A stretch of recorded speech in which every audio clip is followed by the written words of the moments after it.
Here we go. Do they find it useful? I hope they find it useful. That's good. This one. All right. Big news. This is the one you're not going to like. Twitter. Elon Musk. Twitter. Go. Elon Musk. Well, what can you say? Wait. Hold on. Welcome. Sham Talk. Sham Talk Live. No, this is not Sham Talk Live. This is Sham Talk. My name is Sham. Sham. This is Lexx. Like travel Lexx or Lexx go to the party. Sorry. We're in Green Square. Check out the website www.greensquare.jp for a transcript of the lesson, of the conversation, and please listen closely. Elon Musk. Mm-hmm. Are you a fan? I'm not a fan. No, I'm not. I'm just not a fan. Like, it's, again, I haven't really followed. We've talked before. I don't really follow news as much as I probably should.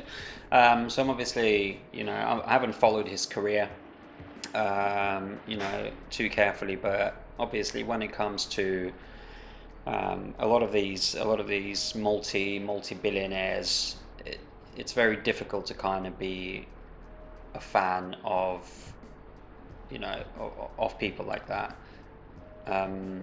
Who are rich? What, rich? Rich people, yeah. Why do you hate rich people? I don't know.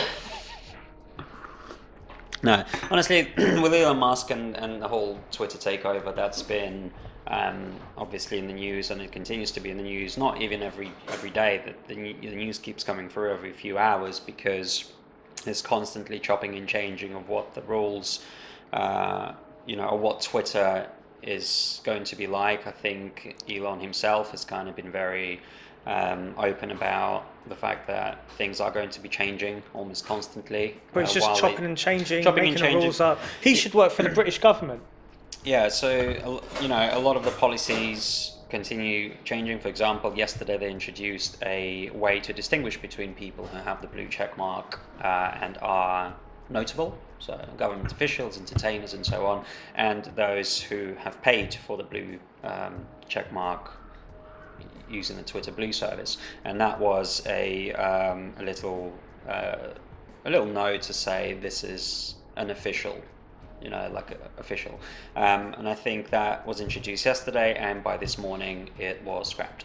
So it literally didn't even last 24 hours as a feature.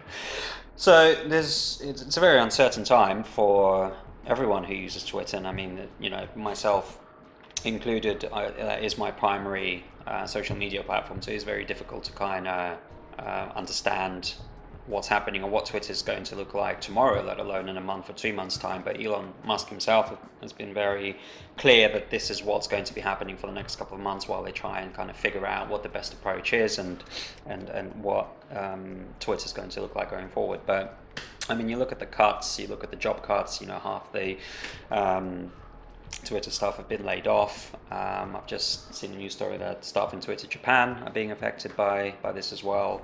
So yeah, it's tough because it's somebody who's coming in, $44 billion purchase, and it just seems like there isn't really a strategy in place. This is somebody just kind of almost treating this business as a toy, as a kind of way to kind of experiment with random ideas, which is not really how something like that should be run. But I guess time will tell. We don't really have much of a choice right now.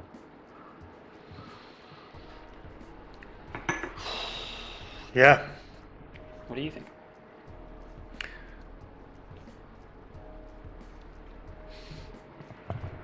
So I have a Tesla, as you know. And so I have a Tesla, and there are some people who have Teslas who love, hello. There are some people who love Tesla. They love Elon Musk, and they won't have a bad word said about him or Tesla or now like anything he does. If he farts, someone will say, oh, it smells like roses. No, it doesn't. It smells like farts. Don't say anything bad about him. He's a genius. He's a messiah. I don't really necessarily subscribe to the idea that you can't like a product or use a product that's, either owned or, a service that's run by somebody whose policies or who you simply sort of don't agree with or don't like. There are obviously scenarios where that, you shouldn't be supporting certain regimes or certain people, but it's not a universal thing in my mind anyway. So like as a Twitter user, I'm not suddenly going to go and delete my account and move on to another platform just because somebody I don't like or I don't support is in charge of it. But yeah, there's definitely a conversation to be had about kind of what in terms of freedom of speech, and that conversation has been going on with Elon Musk and kind of what some of his suggested features are going to look like going forward. Yeah, I mean, I think Teslas are good machines. The build quality is questionable, if I'm being honest, but they have really, really good features, really, really cool little things that are going on there. It's really, really good. He didn't do that. He just pumped money into it. Yeah. And people are like, oh my God, he built a Tesla. He didn't do anything. He's the bloke that goes on stage. For me, this is what Elon Musk is, yeah? He's like a YouTube personality. He's like an influencer, a social media influencer, like a social media personality who has made some right decisions.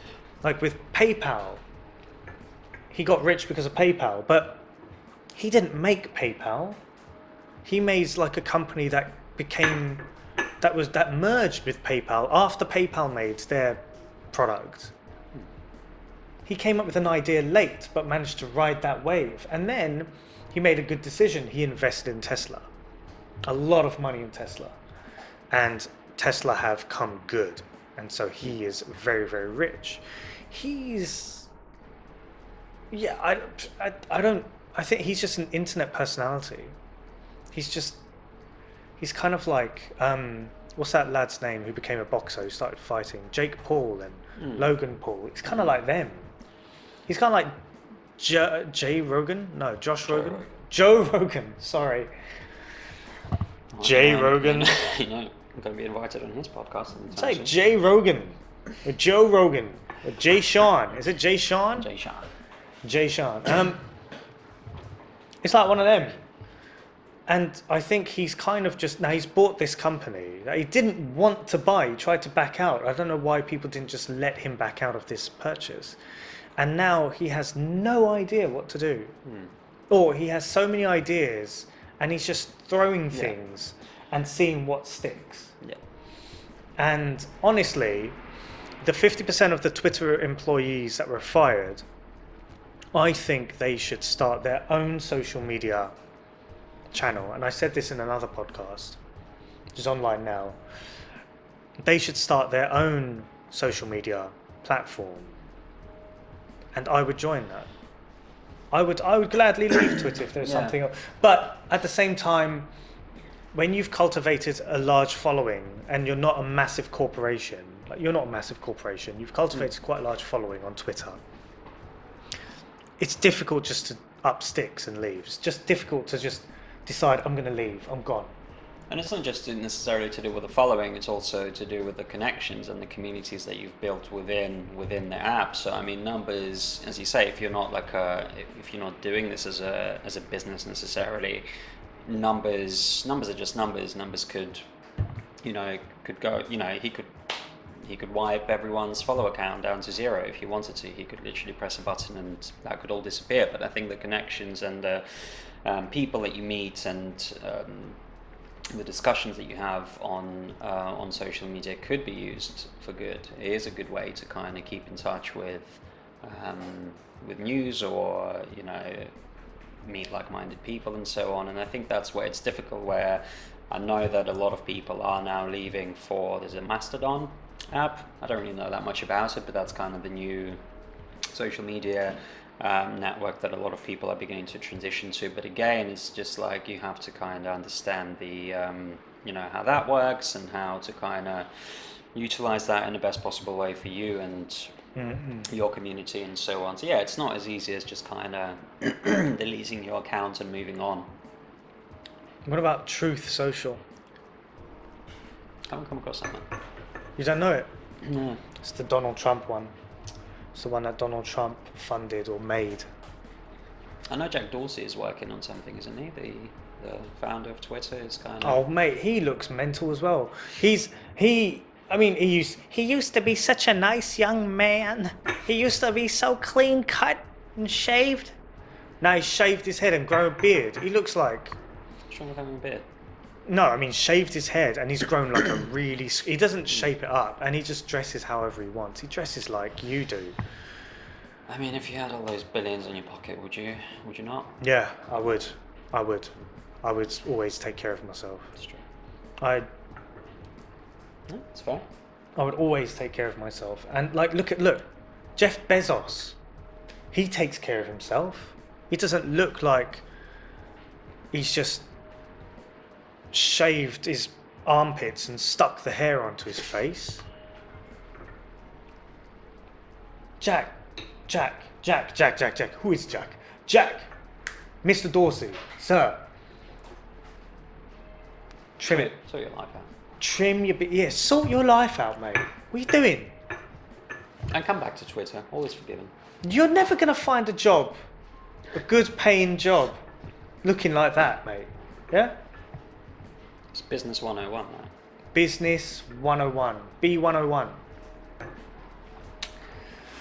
So yeah, I don't like Elon Musk. And I think more than that, I don't like how he's got this kind of cult of personality. He's got this cult that follows him. No matter what he does, they just love him.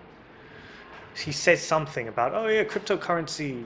I farted and a Bitcoin came out. Bitcoin to the moon. And people are just like, yeah, Bitcoin, oh my God, I love it, oh my God. They love that, the whole thing. I don't get it. It's one of these things where like a lot of rich and successful people don't tend to be seen in the public eye very often because they're either, working behind the scenes or they simply don't want to be kind of in the public eye, whereas he very much wants to be in the public eye. He feeds off it. And I think that's kind of... it's like a vicious cycle because he wants that attention and he's getting that attention by, saying controversial stuff. You saw the interaction with Stephen King, I assume, about the cost of the Twitter Blue and the cost of having the checkmark. He originally said that he was going to charge $20 for, for it until Stephen King kind of clapped back at him and said something along the lines of, that's just not something that's kind of going to work. And Elon responded, well, what about $8? And then he's like, well, $8 it is, kind of thing. So this is kind of the level of,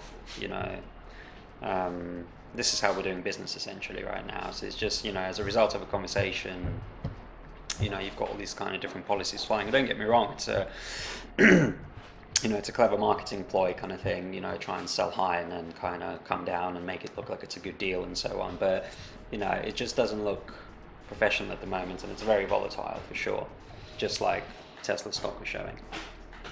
Well, look,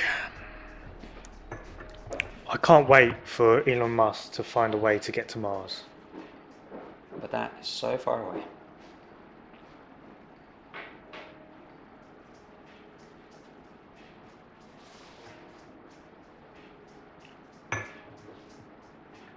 We'll see you in the next one.